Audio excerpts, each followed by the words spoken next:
So good morning everyone, welcome to Satsang. Let's make some silence first.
So reminding all of you that we use WhatsApp as a means of communication. The number appears on the chat. You can send your messages directly to me.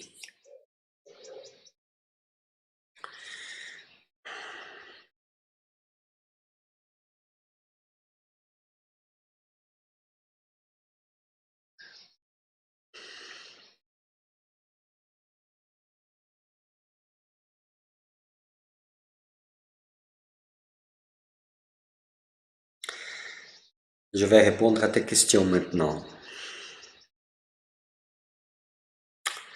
Well, on the subject of silence,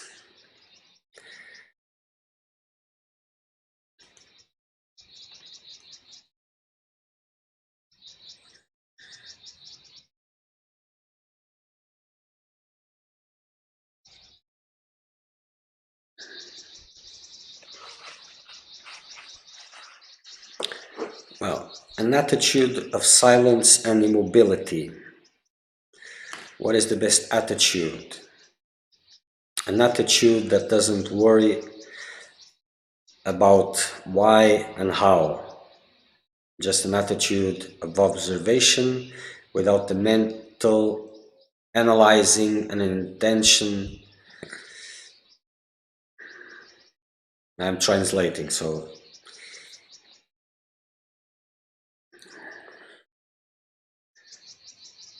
its functionings and bowing towards God.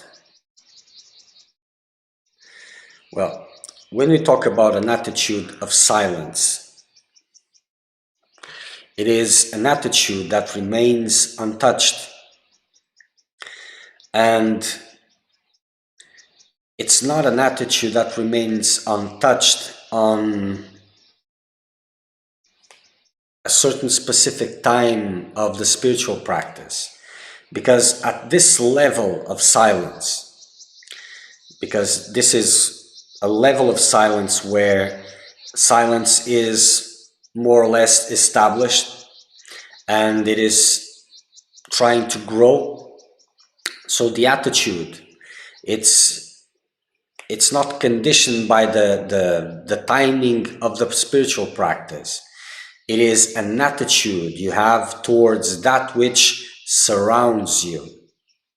And that which surrounds you is much more intimate. It's not what surrounds that body, is what surrounds identity.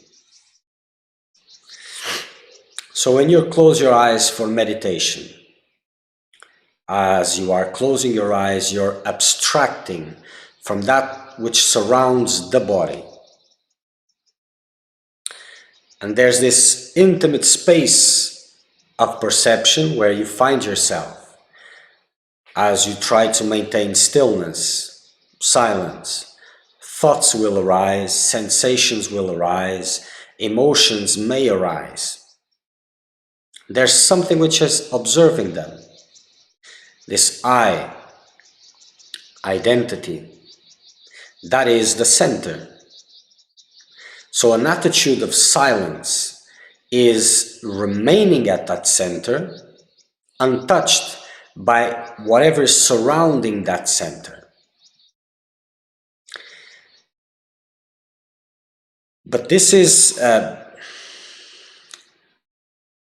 beyond the spiritual practice, those timings of spiritual practice. It has to be an attitude towards everything 24/7.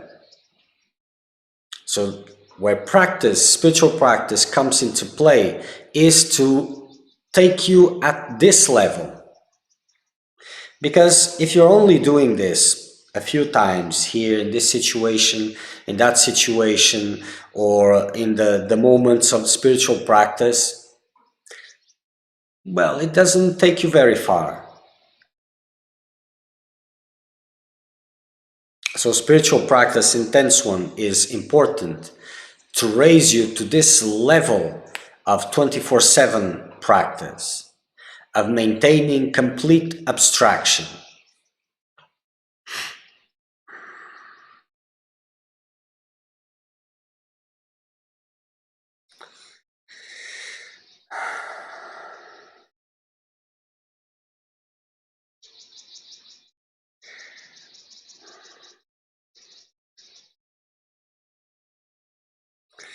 So as for the subject of silence, some questions. Loneliness is not a guarantee of real silence, but living with company seems to be an obstacle to that practice of silence. Certain seekers are called to leave everything, others aren't. Without living alone, is it possible to practice silence?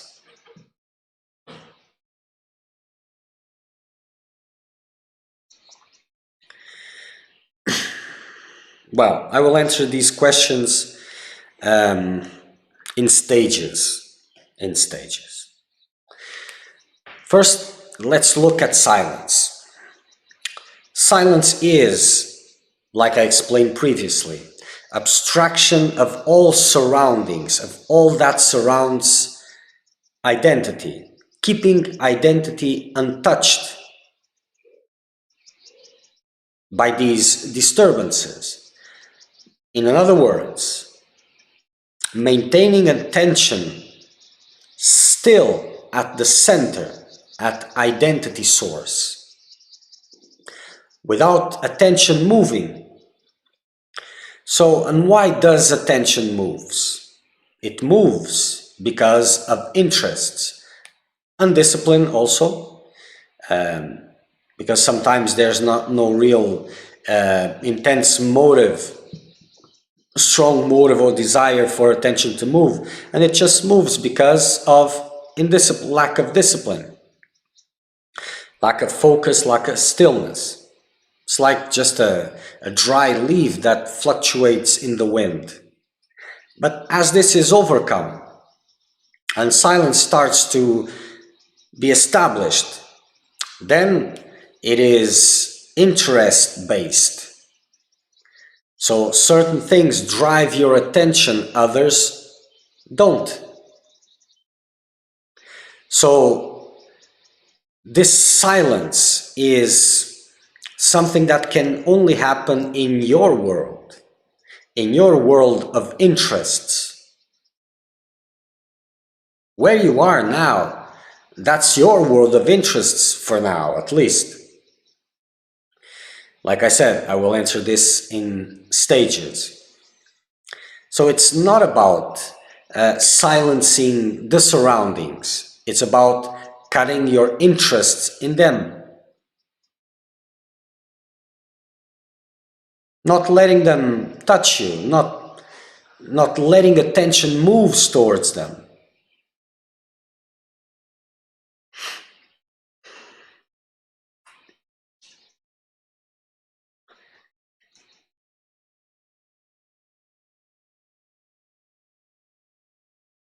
So I don't know, because this is French.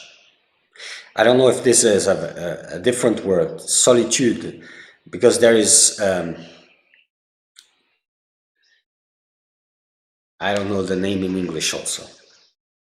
But okay, being alone, loneliness or being alone. But there's an exalted state of this being alone. And it can have, or it may or not have people surrounding. But there's an exalted state as you remain at that center. Vibration rises exponentially. And then that silence becomes strong, untouched, cannot be disturbed.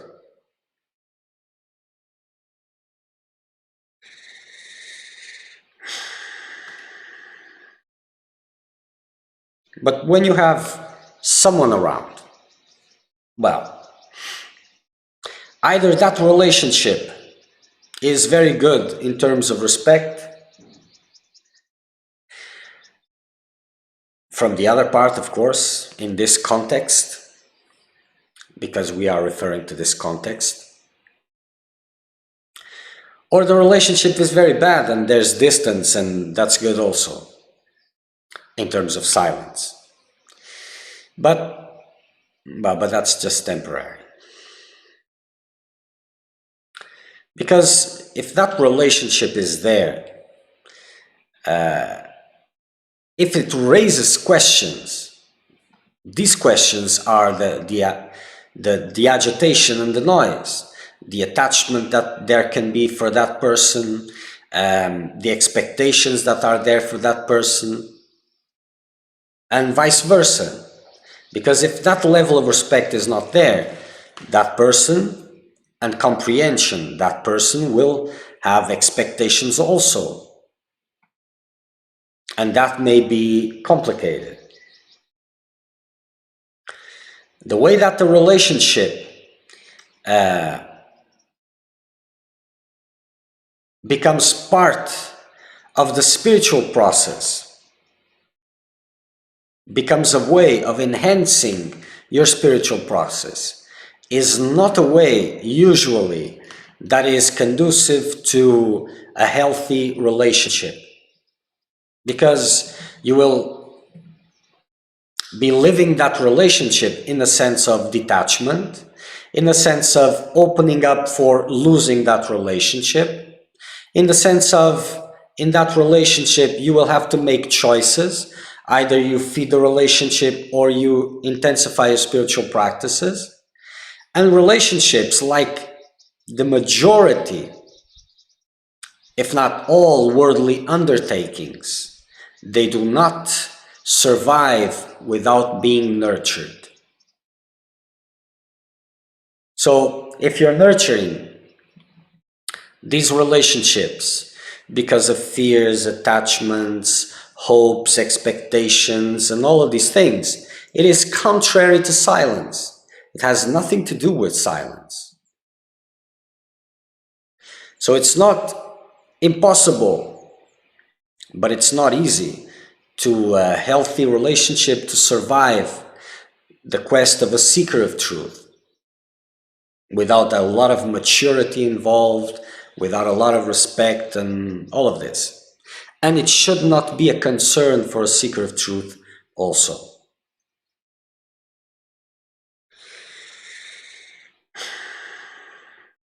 Is it a good thing to make the practice of silence over these periods of 10 days without being in an ashram, but in its usual spiritual environment?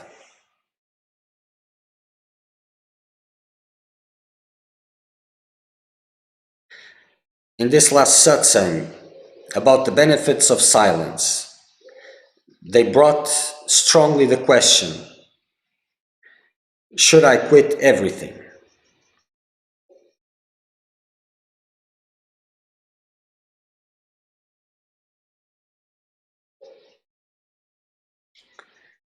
Certain seekers are called, now I'm reading again, are called to leave everything, others don't. Well, if you're a seeker of truth, really, of course you will leave everything, of course. But what will that mean? Like I said, it is about everything that surrounds identity. So,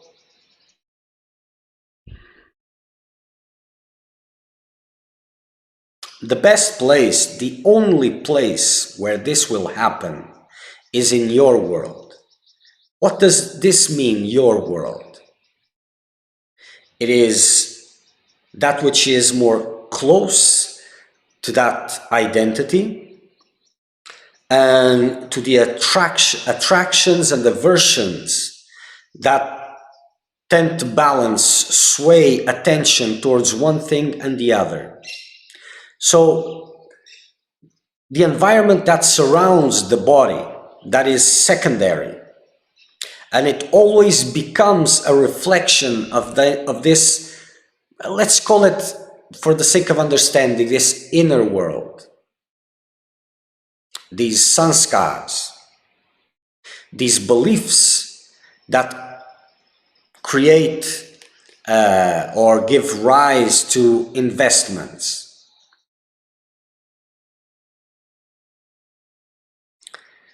This is what it means. So outer conditions, they may change, inner conditions don't. So, but the outer conditions, they will always try to mirror these inner conditions. And either it is there in the outer conditions or it isn't, it is being interpreted in that way. I'll give examples for this. So you live in certain place with a certain person or in certain circumstances, and then you change, you travel, you go live into another place. And eventually, as time goes by, your life in that new place will start resembling, in all its aspects, the previous context you were before. But let's see, if you move, for example, if you go to an ashram, it is the same thing, sooner or later. The most intimate circumstances that you are living, the most important ones, will resemble what you had previously. And it will not become completely, because, well, if it is an ashram, at least someone will be there to tell you, look, that is, and to make you, to help you look to these things. And it will reflect relationships, it will reflect everything, because your surroundings will be what you need them to be. And I've seen this many times. Even if the situations are not there, people are living those situations. And without the wake-up call, it would continue the same.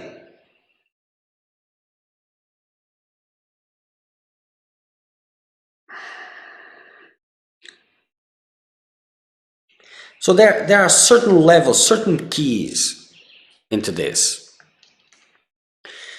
So should I do this or should I do that? That is a question that rises when the level of intensity is not at the level that it should be. Because when the level of intensity of your practice is at the level of as it should be, these questions will not arise, because it will be shown. It will come to you, it will be shown. For example, is it possible to establish silence, to make silence in a relationship, in your normal environment for now, in your home? Well, you're the one who's there.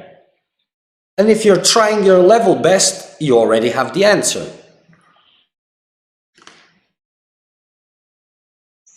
No need to ask that question. The thing is, the idea of, for example, going to a spiritual place, to an ashram.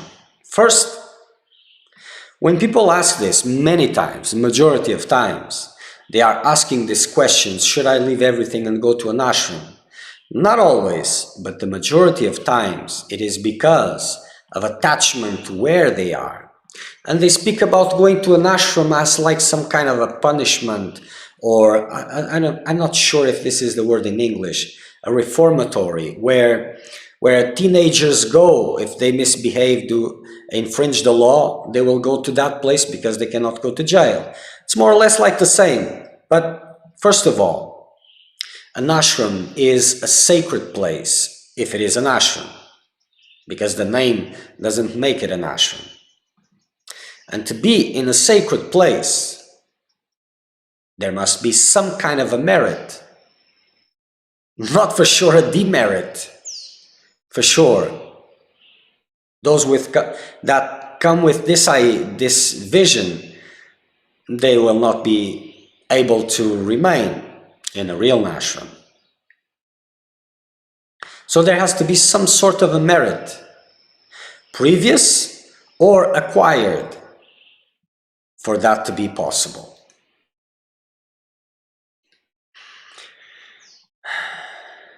And to go to an ashram, it is because there's many situations, but let's keep it simple.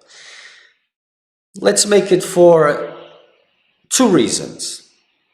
If it's an ashram, well, for sure, those spiritual teachings, the spiritual preceptor, the guru of that ashram, living or dead, must be your guru, or else it doesn't make sense. So either it is to be in the atmosphere where your guru is, with body or without a body, and to be in an environment which doesn't has your story, your attachments, and all of that. So by leaving your place physically, you are creating a distance from your world, and you're gaining the opportunity to work these attachments. But like I explained previously, you will have to police yourself not to create or transfer these attachments to the new place. And this happens very often.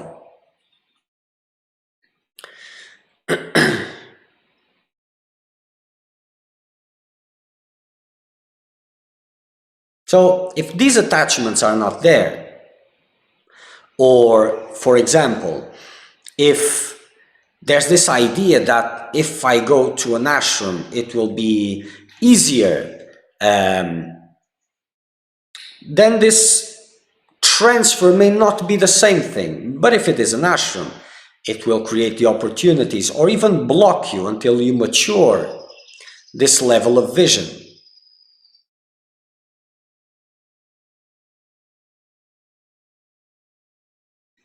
And in a spiritual environment, it will be more difficult. You will try, of course, but if it is an ashram, if there's a guru there, it will not let you. But you will try to shift, to transfer your world into there. But like I said, in a real ashram, it's not just a matter of willing. There's a lot of things involved. And merit has to be there, previous or acquired. So this idea of, do I have to let go everything and go to an ashram? This doesn't work like this. And the one who thinks like this, well, there's no place for him in an ashram.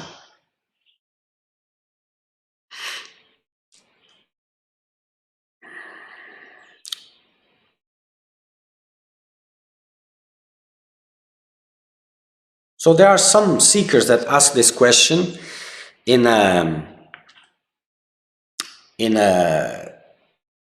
way to really understand the principles, but the majority asks this question because of attachments.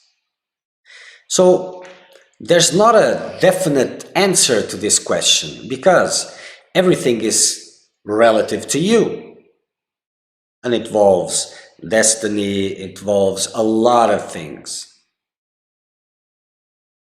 But for the seeker of truth, using his intelligence in favor of his spiritual work, of course that is the best thing. Why will he waste time in something that he is trying to detach himself from? Everything always sums up to the same question. How much do you want it? Because seeking freedom, protecting attachments doesn't work. Doesn't work. And understand, these things are not even, if intensity is at the level that it should, there's no questions to ask about this, because it's easy. You're intensifying your spiritual work, and you feel that you need to intensify more and more. Your surroundings are not innocent. The part of you that resists freedom is not innocent. And this is the part that keeps those attachments and those investments, and it wants them. So either you step out of your silence, or your surroundings will take you out of that silence, because they will not be your friends. That's not their purpose. Because behind everything it is vibration, clashes of vibration. And as you start changing your vibration, your surrounding will try to pull you back to that vibration again, to the normal standard. So your environment is not innocent.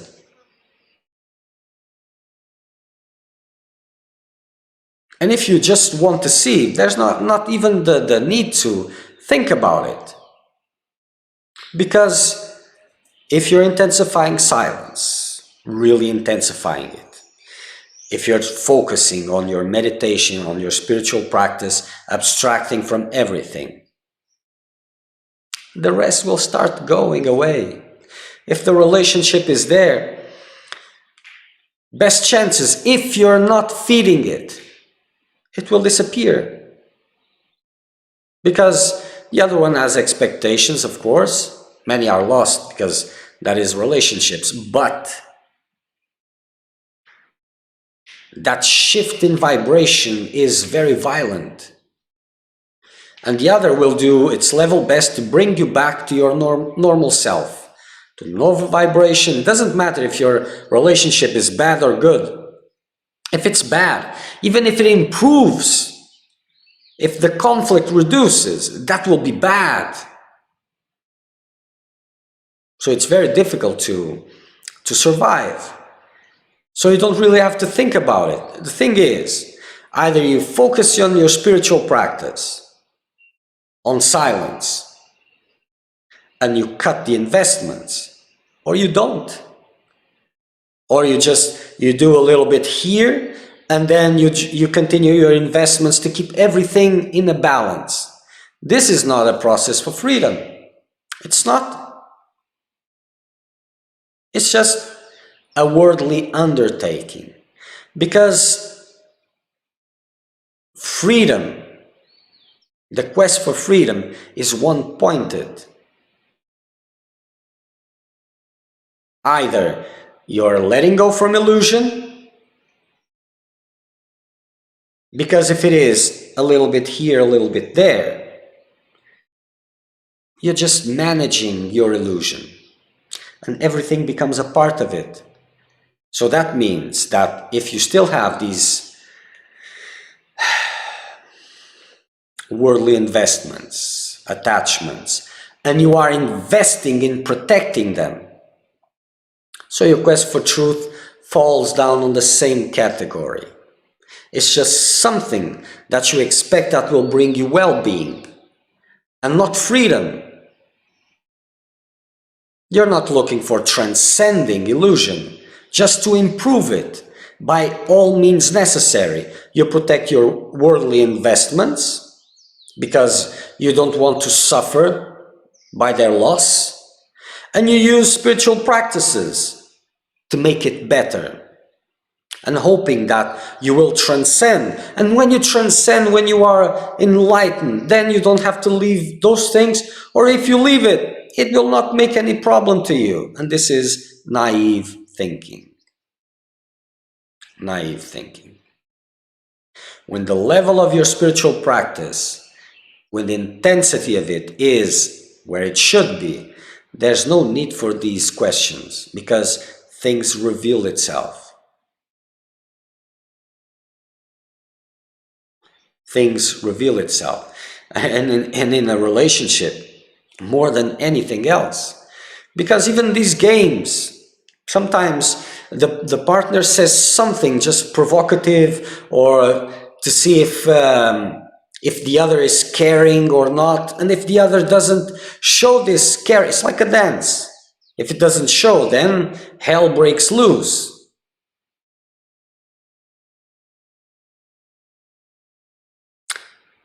So trying to keep all these things together, they don't work.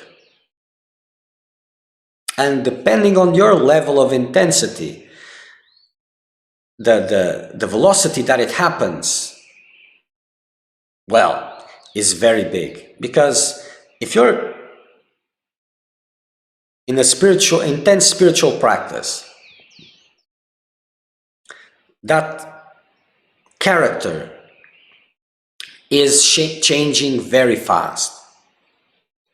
So if you enter a relationship now and you're intensify your spiritual work, well, the person that you met, that you found attracted to, for example, in a very short span of time, it will not interest you anymore. And you will become uninteresting also to that person, because you have changed a lot. So only when it is without intensity that things can maintain itself. So when you're intense, you will see that things happen in a different way, very different way. And with intensity, well, you cannot deceive yourself so well. There's always a level of margin of maneuver, but it's very much shorter. And you will be facing these things. Either you hold your grounds, keep your silence, your focus, or you give in and invest in these worldly investments, trying to secure your attachments and all of this. Trying to avoid pain.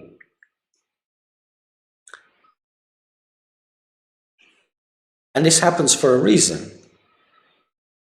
When you put intensity, well, it's understood that you're really, really wanting it, so everything accelerates. And these difficulties, these clashes that come, it's like, for example, there's a relationship there. Okay, so it will be used. It is an attachment, there are investments, there are things involved there. There are a lot of possible sources of food for your illusion. So it is a good place to rip these attachments apart. And usually that tends not to be very good for relationships. Not very good. But either you want one thing or you want the other. Both, you can have it. Well, there's a lot of controversy around that. Many say that they have reached a conclusion, but no, not really the case.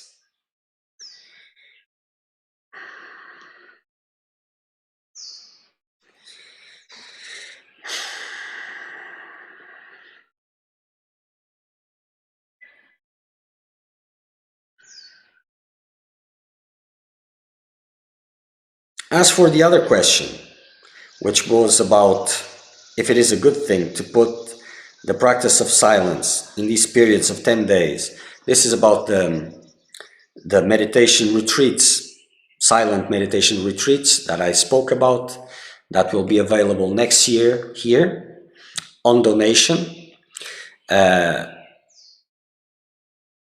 So yes, of course, you can and you should make this in your place, in your home.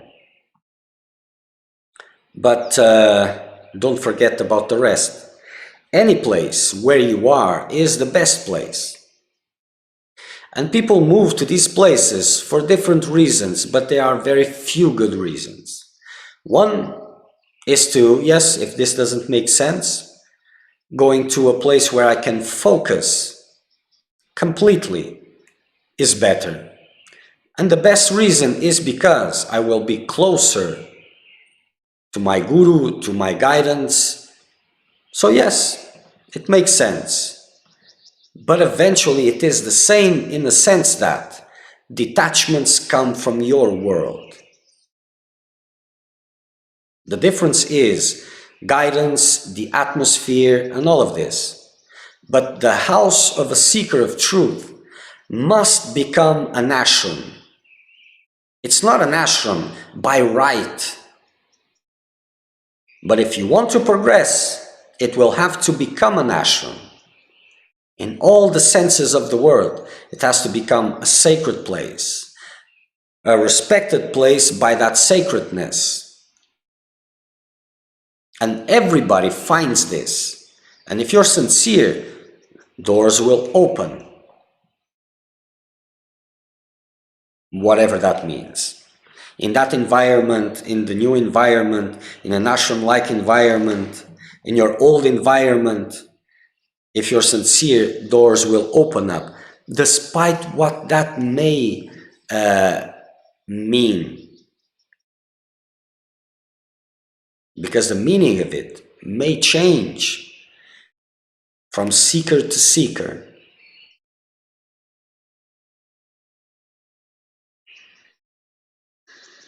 So the intensity of your spiritual work should always be your main concern.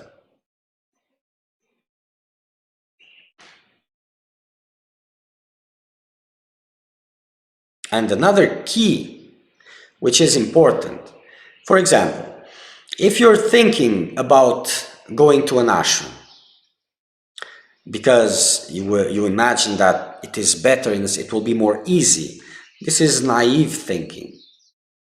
And if there aren't fears associated, naive thinking. And eventually you're up for some surprises. Because if it is a real ashram, it will be much, much, much more intense than where you are. Because the speed that you have, the intensity that you have, is limited by your vision of what's possible.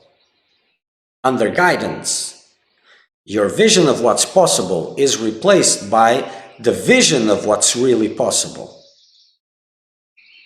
And that usually is by far more how do you say this, more broader vision.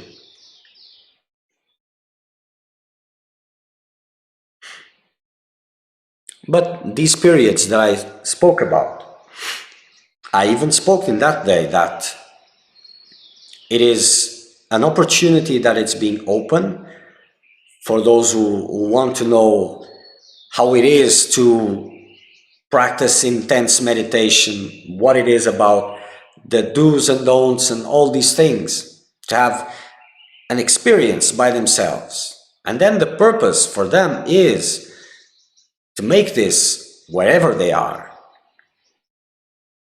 They will know how it works, so then they can make it. So yes, you can do this in your home.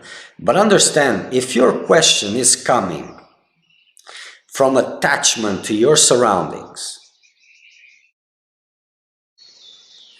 then it doesn't matter if it is 10 days, 100 days, there will not be any silence.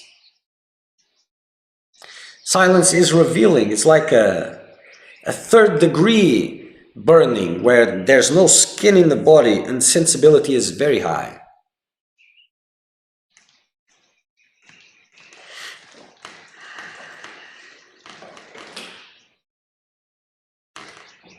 The responsibility of a seeker of truth is As fears are recognized, it is the responsibility to expose himself to those fears until they lose power over him.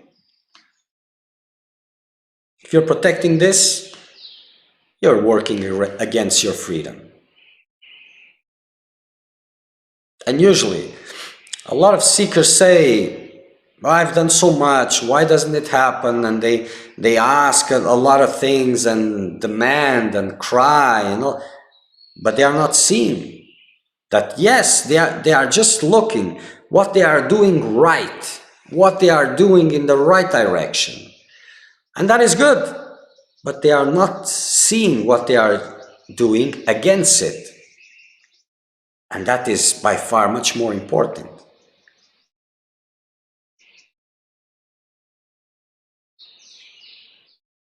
So everything is good for the best reasons. Because a good thing, apparently a good thing may be a bad thing, and an apparently bad thing may be a good thing, depending. So you are focusing yourself in making these periods of silence. And you are thinking, I will do this here, in my home, in my place. It may be a good thing. I will bring these to the sources of my attachments and live whatever comes from it. It's good. But if you're doing this because you don't want to leave your home because of attachments, this is not a good thing. So it will bring fruits, of course, but very much reduced. And it will take a long time for you to see. And it will only be with frustration. When frustration reaches a very intense level, that things will become visible. So this is what you always need to look at, your motivations. The motivations, and you have to investigate deeply, not superficially. Because if you ask the question, why am I doing this? And you try to see, your mind will give you the excuses that you want, and you will believe them because that's what you want to believe. But you have to be the devil's advocate and try to see, really? Let's see, what does my illusion has to gain with this? What does this character has to gain with this? And in the scale, in the gains and the losses, well, it's an easy equation. As the character is gaining something, you're losing.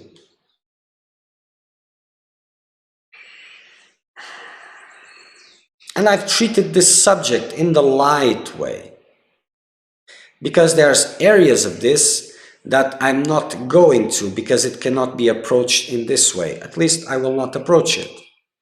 Because these movements, they talk about devotion, divine love, and all these things. And this cannot be put into a scale because it is disrespectful. So I'm talking about it in a way that it is possible.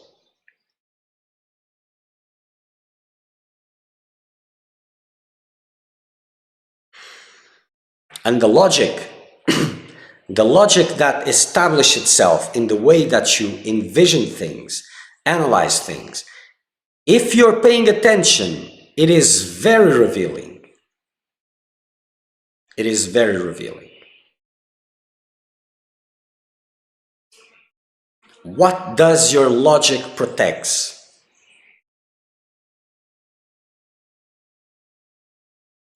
That will be very revealing. If you want to see, it is there.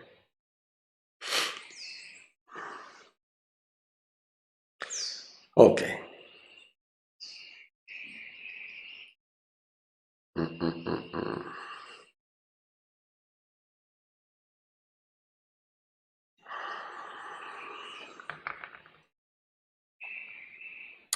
So for today, that's all.